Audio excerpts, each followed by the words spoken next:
दोस्तों नमस्कार। हम तीसरा T20 मैच कवर करेंगे जो कि इंग्लैंड वुमेन और इंडिया वुमेन्स के बीच 4 जुलाई को रात के 11:05 से द ओवल में मुकाबला खेला जाएगा। अब बात करेंगे हम इस मैच के पिच रिपोर्ट की। दोस्तों अगर मैं यहाँ के पिच रिपोर्ट की बात करूँ तो ये एक बैलेंसिंग विकेट है। बल्लेबाज और गेंदबाज को पिच से मदद रहती है।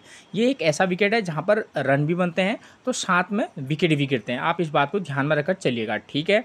अगर बात करें बल्लेबाजी सेक्शन की तो यहाँ पर आप क्या कर सकते हैं, टॉप ऑर्डर और मिडिल ऑर्डर दोनों प्रकार के बल्लेबाजों को उन प्लेयरों की फॉर्म के बेस पर पिक करके चल सकते हैं, ठीक है। अगर मैं बात करूँ गेंदबाजी सेक्शन की तो यहाँ पर क्या है, स्पिनर और पेसर दोनों को पिच से मदद रहती है। स्पिनर भी विकेट लेते हैं और पेसर भी विकेट लेते हैं, ठीक है। और जहाँ पर इस तरीके की कंडीशन होती है, यहाँ पर जो है हमारे लिए जो ऑलराउंडर प्लेयर है वो हमेशा से की प्लेयर का काम करते हैं। तो ऑलराउंडर प्लेयर पर थोड़ा सा विशेष फोकस करके चलिएगा इस वाले मैच में, ठीक। एक टिप्स जो मैं आपको हमेशा देता हूँ, अगर आपको समय पर पिच रिपोर्ट नहीं मिल पाती है तो कप्तान टॉस जीतने के बाद क्या कर रहा है, पहले बैटिंग कर रहा है या बॉलिंग कर रहा है, आप उसके डिसीजन को अपना आधार बनाकर भी टीम में प्लेयर का सिलेक्शन कर सकते हैं, ठीक। उसके बाद बात करेंगे हम वेन्यू रिकॉर्ड की। तो वेन्यू रिकॉर्ड की बात करें तो अब तक इस ग्राउंड पर टोटल 2 मुकाबले खेले गए हैं T20 के, जहां बैटिंग फर्स्ट करने वाली टीम भी एक बार और बैटिंग सेकंड करने वाली टीम भी एक बार अपना मुकाबला जीती है, ठीक है। अगर हम इस रिकॉर्ड को देखें तो हम कह सकते हैं कि कोई भी टीम मुकाबला जीत सकती है, चाहे वो बैटिंग फर्स्ट करे या बैटिंग सेकंड, ठीक। क्योंकि कौन सी टीम मुकाबला जीतेगी उसमें तमाम फैक्टर रहते हैं कि भाई किन किन टीमों के बीच मुकाबला खेला जा रहा है, उन दोनों साइड के जो प्लेयरों की फॉर्म है करंट में, उनकी फॉर्म क्या चल रही है, ठीक है।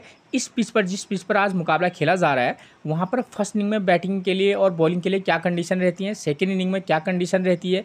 और आपको एक और फैक्टर दिमाग में रखना होगा, जैसे ही इन दोनों टीमों की प्लेयरों की फॉर्म चल रही है, ठीक है, चाहे अपोजिशन के बैट्समैन हो और एक साइड के बॉलर हो, तो इन दोनों की फॉर्म को देखते हुए इन दोनों के बीच ये वाला मुकाबला किस प्रकार का हो सकता है, तो इन चीज़ों पर भी आपको गौर करने की आवश्यकता है, ठीक है। उसके बाद बात करेंगे हम स्कोरिंग पैटर्न की। तो देखिए यहाँ पर 2 ही मुकाबले खेलेंगे, तो एक में 150 टू 169 के बीच का स्कोर बना है, 170 टू 189। तो मेरा अपना मानना है कि भाई ये इस वाले मुकाबले में 150 टू 170 के बीच का स्कोर रहने की संभावना है, ठीक। उसके बाद बात करेंगे हम वेन्यू मैचेस की। वेन्यू मैच की बात करूँ तो यहाँ पर देखिए दोस्तों, 2023 का मुकाबला ले रखा है, केवल एक ही वेन्यू मैच ले रखा है। उससे पहले वो, क्योंकि वो बहुत ज़्यादा पुराने मैच थे, इसलिए मैंने उस मैच को लिया नहीं, ठीक है। जो 5 जुलाई 2023 को यहाँ पर मुकाबला खेला गया था, यहाँ पर इंग्लैंड ने फर्स्ट इनिंग में बल्लेबाजी की है, 186 का स्कोर किया है, विकेट कितने गिरे हैं 9, और ऑस्ट्रेलिया 183 बना पाई, विकेट कितने गिरे हैं 8। अगर हम इस मैच को देखें तो हम कह सकते हैं कि भाई यहाँ पर चेज भी हो सकता है, क्योंकि 3 रन से ही मुकाबला हारी है ऑस्ट्रेलिया, ठीक है ना। चेज भी हो सकता है, ठीक है, क्योंकि मैं पहले ही बता दूं यहाँ पर चेज भी हो सकता है और नहीं भी हो सकता है, ठीक है। तो यहाँ पर क्योंकि मुकाबला ऐसा नहीं होगा, ऐसा जैसा होगा ये 180 वाला है, तो हो सकता है कि यहाँ पर 170 का स्कोर देखने को मिले, ठीक है। मुकाबले 2 ही प्रकार के होंगे, जैसे पहली टीम अगर 160 170 का स्कोर करे, सेकेंड इनिंग में जो टीम बल्लेबाजी करे वो चेज कर ले। एक टीम आप इस तरीके से भी बना सकते हैं, ठीक है। और विकेट आपको पता है यहाँ पर 8-9 विकेट गिर रहे हैं, हो सकता है कि इस वाले में 6 या 7 विकेट गिरे, लेकिन विकेट जरूर गिरेंगे, ठीक है ना। तो ये चीज़ें रहती हैं, आपको समझना होगा कि हाँ ऐसा भी हो सकता है। तो और दूसरा कंडीशन क्या है कि चेज हो सकता है, और दूसरा कंडीशन है कि भाई यार चेज नहीं भी हो सकता है, कि जो टीम बैटिंग फर्स्ट करे वो 170 का स्कोर करे और सेकेंड इनिंग वाली टीम 150 पर लुढ़क जाए। तो दोनों के बेस पर आप टीम को बनाकर चलना, ठीक है। और पावर प्ले में देखिए यहाँ पर पावर प्ले में यहाँ 0 विकेट गिरा है, लेकिन बॉलिंग सेक्शन में क्या है, पेसर ने 6 विकेट और स्पिनर ने 2 विकेट लिया है। तो कभी मैच में पावर प्ले में विकेट नहीं गिरते हैं, लेकिन बाद में गिर जाते हैं, और यहाँ पर पेसर विकेट ले रहे हैं, तो संभावना है कि यहाँ पर पावर प्ले में 1 से 2 विकेट गिर सकते हैं, चाहे फर्स्ट इनिंग हो या सेकेंड इनिंग। तो इस बात को ध्यान में रखकर चलना, आपको किस तरीके से प्लेयर की फॉर्म लग रही है, ठीक है, और जिसकी जानकारी मैं अभी आपको आगे को दूंगा, और उसके बेस पर आपको लगता है कि हाँ यार गिर भी सकते हैं एक आध विकेट, तो मैं एक टीम तो इस तरीके से बना लेता हूँ, और एक टीम में क्योंकि थोड़ा सा यहाँ पर बैटिंग के लिए अच्छी हैं, तो एक टीम में हो सकता है कि मैं एक को ड्रॉप करूँ, एक को पिक करूँ, इस तरीके से भी मैं कॉम्बिनेशन बना सकता हूँ, या जैसा भी है तो आपको सोचना होगा, ठीक है। अब बात करूं मैं इस वाले मैच के बेस पर, अगर हम एक टीम बनाएंगे तो यहाँ पर 2 कंडीशन होंगी, या तो इंग्लैंड बैटिंग फर्स्ट करेगी या इंडिया वुमेंस की टीम। तो अगर मैं ये बात करूं कि अगर इंडिया वुमेंस की टीम बैटिंग फर्स्ट करेगी, तब किस प्रकार से हम टीम को बनाकर चल सकते हैं, एक कंडीशन। दूसरी कंडीशन तो मैंने आपको बता दी कि किस किस तरीके से सेट करनी है टीम, ठीक है। तो ये चीज़ तो क्लियर होगी। अगर इंडिया बैटिंग फर्स्ट करेगी, हमको पता है कि बल्लेबाजी के लिए ठीक ठाक कंडीशन है, ठीक है, अच्छी कंडीशन है, और लेकिन विकेट भी गिर रहे हैं, तो एक मैच तो आप 170 के अराउंड वाला भी बना सकते हैं, और एक मुकाबला आप 150 160 के अराउंड के लगभग 140 टू 150 155 के अराउंड वाला बनाना, ठीक है। वहाँ पर आप मान के चलना कि पावर प्ले में विकेट गिर रहे हैं। तो यहाँ पर भी हम ये मान के चलते कि पावर प्ले में एक आध विकेट गिरे, तो इस बात को ध्यान में रखकर हम ये देखेंगे कि अपोजिशन इंग्लैंड के ओपनर बॉलर की फॉर्म क्या है। इंग्लैंड के बॉलर भी अच्छी फॉर्म में है। तो और इंडिया की बैट्समैन की फॉर्म की बात करें तो इंडिया की तरफ से ओपनिंग पे कौन आते हैं, स्मृति मंदाना और शेफाली वर्मा। तो शेफाली वर्मा का करंट का फॉर्म थोड़ा सा डाउनफॉल पे है, लेकिन पिच बल्लेबाजी के लिए अच्छी कंडीशन है। स्मृति मंदाना और शेफाली वर्मा में से इन दोनों में से एक को पक्का मौका देना। स्मृति मंदाना की ग्रेट फॉर्म लगी हुई है, तो स्मृति मंदाना एक अच्छी चॉइस हो सकती है, क्योंकि क्रिकेट है, कुछ भी हो सकता है। तो इन दोनों में से खासतौर पर स्मृति मंदाना सही रहेंगी। मैं ये नहीं कह रहा हूँ कि शेफाली वर्मा अच्छा नहीं खेलती हैं, वो भी ज़बरदस्त हिटर है, जिस मैच में स्कोर करती हैं और तगड़ा स्कोर करती हैं, ठीक है। उसके बाद नंबर 3 पर हमको मिलती है कौन, जमामा रॉड्रिग्स, ठीक है। पिछले मैच में 63 रन का स्कोर किया है। उससे पहले इनकी भी फॉर्म थोड़ा सा अप और डाउन थी, तो किसी में पिक तो किसी में ड्रॉप करके चल सकते हैं। हरमनप्रीत कौर का करंट का फॉर्म ज़बरदस्त है, पिछले मैच में 1 ही रन बना पाई। तो अलग अलग कंडीशन में आप किस तरीके से टीम सेट कर रहे हैं, वहाँ पर आप चाहे तो शेफाली वर्मा, जमामा रॉड्रिग्स को भी ड्रॉप कर सकते हैं, या हरमनप्रीत को ड्रॉप करके चल सकते हैं। अलग अलग कंडीशन में बैटिंग फर्स्ट कर रही है टीम या बैटिंग सेकंड कर रही है, ये भी एक मायने रखता है, ठीक है। उसके बाद नंबर 5 पर आपको मिलेंगे कौन, अमनजोत कौर। ये की प्लेयर रहेगी। पिछले मैच में भी मैंने आपको बोला था कि अमनजोत कौर पर विशेष फोकस करके चलना, और इस वाले मैच में भी ये की प्लेयर रहेंगी। ऋचा घोष विकेट कीपर बल्लेबाज हैं, विकेट कीपर सेक्शन से एमी जॉन्स और ऋचा घोष मिलेंगी, तो आप किसी मैच में दोनों के साथ भी जा सकते हैं। उसके बाद नंबर 7 पर मिलेंगी दीप्ति शर्मा, ठीक है। दीप्ति शर्मा विकेट और बल्लेबाजी और गेंदबाजी दोनों करती हैं, क्योंकि यहाँ पर स्पिनर को थोड़ा पिच से मदद है। मे बी आप एक मैच पिक करना तो किसी में आप ड्रॉप आउट करके भी चल सकते हैं। उसके बाद बात करें नंबर 8 पर राधिका यादव मिलेंगी, लेफ्ट आर्म ऑर्थोडॉक्स हैं, ठीक ठाक सा प्रदर्शन है। स्पिनर को पिच से मदद है, तो किसी में होगा तो ट्राई करके चल सकते हैं, वरना ड्रॉप करके भी चल सकते हैं। किसी में ट्राई किया जा सकता है अगर आप ज़्यादा टीम बना रहे हो तो। अरुंधति रेड्डी का भी फॉर्म थोड़ा सा अप एंड डाउन वाला मामला है, क्योंकि यहाँ पर पेसर को भी पिच से मदद है, खासतौर पर फर्स्ट इनिंग में, तब उस कंडीशन में आप अरुंधति के साथ जा सकते हैं, ठीक। नंबर 10 पर मिलेंगी हमको स्नेह राणा, करंट का फॉर्म थोड़ा सा बेकार है। उसके बाद हमारे लिए इंपॉर्टेंट रहेंगी चरानी, ठीक है। N Charani left arm orthodox हैं, ज़बरदस्त फॉर्म है, जैसी इनकी करंट की फॉर्म है, निश्चित तौर पर आप इनको पिक करके चल सकते हैं, ठीक है।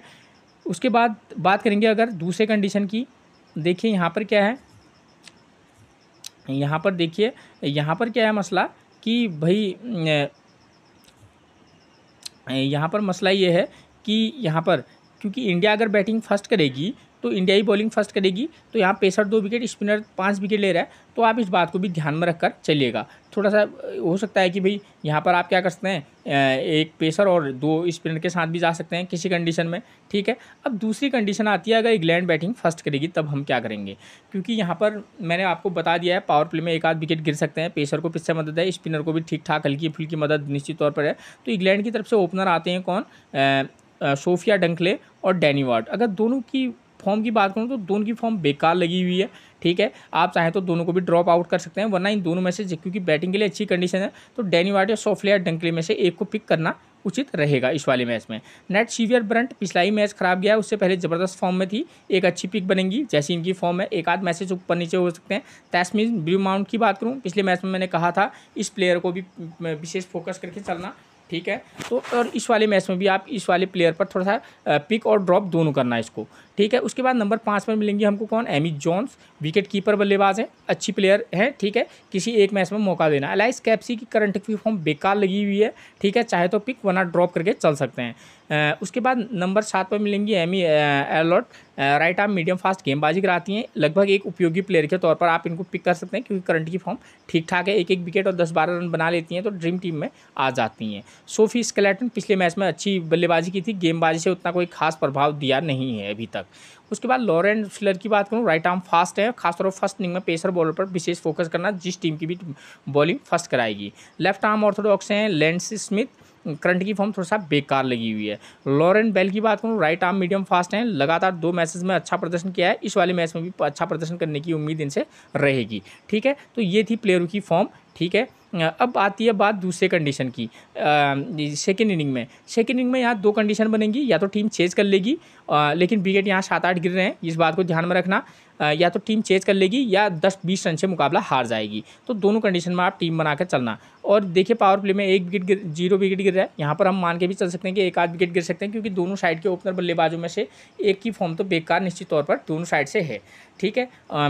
तो हम क्या करेंगे, जो भी टीम बैटिंग सेकंड करेगी अकॉर्डिंग टू सिचुएशन उनकी फॉर्म के बेस पर आप क्या कर सकते हैं, 2 ओपनर में से एक प्लेयर को पिक कर सकते हैं, ठीक है। 1 नंबर, 3 नंबर, 5 नंबर के प्लेयर के साथ भी जा सकते हैं, या आप 2 नंबर, 4 नंबर और 6 नंबर के प्लेयर को भी पिक करके चल सकते हैं, या 2 नंबर करना 4 और 5 नंबर के प्लेयर के साथ भी जा सकते हैं प्लेयर की फॉर्म के बेस पर, ठीक है। तो इस बात को ध्यान में रखकर आप चलिएगा, जो भी टीम बैटिंग सेकंड करेगी, ठीक है। अगर आपको लगेगा कि भाई यहाँ टीम जो है सेकंड इनिंग में लुढ़क रही है, तो आप टॉप 3 में से केवल एक को पिक करके भी चल सकते हैं, ठीक। अब देखिए यहाँ पर बॉलिंग की बात करूँ, जो टीम बॉलिंग फर्स्ट कराएगी, यहाँ पेसर 6 विकेट, स्पिनर ने 2 विकेट लिए हैं, तो आप क्या कर सकते हैं, एक पेसर और एक स्पिनर रेगुलर स्पिनर के साथ जा सकते हैं, बाकी आप ऑलराउंडर के भी पिक करके चल सकते हैं। सेकंड इनिंग में पेसर 2 विकेट, स्पिनर 5 विकेट ले रहा है, तो इस कंडीशन में भी आप एक पेसर और एक रेगुलर स्पिनर और ऑलराउंडर को पिक करके चल सकते हैं, खासतौर पर स्पिनर को, ठीक है। अब बात आती है आपकी कैप्टनसी और वाइस कैप्टनसी की। तो यहाँ पर क्या हो सकता है कि आप बल्लेबाज को भी आप वाइस कैप्टनसी ट्राई कर सकते हैं, चाहे फर्स्ट इनिंग से हो या सेकेंड इनिंग से हो, या जो ऑलराउंडर प्लेयर हो, आप जो नंबर 4-5 पर आते हो ऑलराउंडर प्लेयर हो, आप उनको भी वाइस कैप्टनसी ट्राई करके चल सकते हैं, ठीक है। तो दोनों प्लेयर यहाँ ओपन रहेंगे, ठीक। उसके बाद प्लेइंग 11 की बात करें तो मैंने आपको समझा चुका हूँ। इंडिया की तरफ से सैफ अली वर्मा, स्मृति मंदाना, बैटिंग वाले पिच में स्मृति मंदाना एक अच्छी पिक रहेंगी वाइस कैप्टनसी के लिए। नंबर 3 पर जमाइमा रोड्रिग्स, पिक भी करना तो ड्रॉप के भी करके चलना। हरमनप्रीत कौर पिछले मैच बेकार गया है और उससे पहले इनका ज़बरदस्त फॉर्म था, एक अच्छी पिक बन सकती है। अमनजोत कौर भी वाइस कैप्टनसी का एक विकल्प अगर देना चाहें, वाइस कैप्टनसी की रिस्क लेकर दे सकते हैं। ऋचा घोष की बात करूँ, Richa Ghosh wicket keeper section में है, तो नो डाउट किसी मैच में ट्राई करना। दीप्ति शर्मा यहाँ पर एक ठीक ठाक औसत पिक बन सकती हैं, वरना ड्रॉप किसी मैच में जरूर करना। राधिका यादव, अरुंधति रेड्डी की बात करूँ तो ठीक ठाक फॉर्म है, खासतौर पर पेसर में जो अरुंधति के साथ एक मैच में आप जा सकते हैं। स्नेह राणा का करंट का फॉर्म थोड़ा सा बेकार चल रहा है, वैसे नहीं तो बॉलर ठीक ठाक अच्छी हैं। एन चिरानी की बात करूँ, लेफ्ट आर्म ऑर्थोडॉक्स हैं, अच्छी पिक बन सकती हैं इस वाले मैच में भी। इंग्लैंड की तरफ से सोफिया डंगले और डैनी वार्ड दोनों की फॉर्म थोड़ा सा बेकार है, अकॉर्डिंग टू सिचुएशन पिक करना, किसी मैच ड्रॉप करके भी चल सकते हैं। नेट शिविर ब्रंट की बात करूँ, जबरदस्त फॉर्म में, एक ही मैच खराब गया है, जैसा इनका फॉर्म है अच्छी पिक बनेंगी, वाइस कैप्टनसी भी ट्राई कर सकते हैं। तैस्मिन ब्रीमाउंट एक अच्छी पिक इस वाले मैच में भी रह सकती हैं। एमी जोन्स किसी एक मैच में ट्राई जरूर करना। एलाइस कैप्सी, देखिए यहाँ पर कोई क्या है, ऑलराउंडर प्लेयर, एक मैच में इनको पिक करना बस।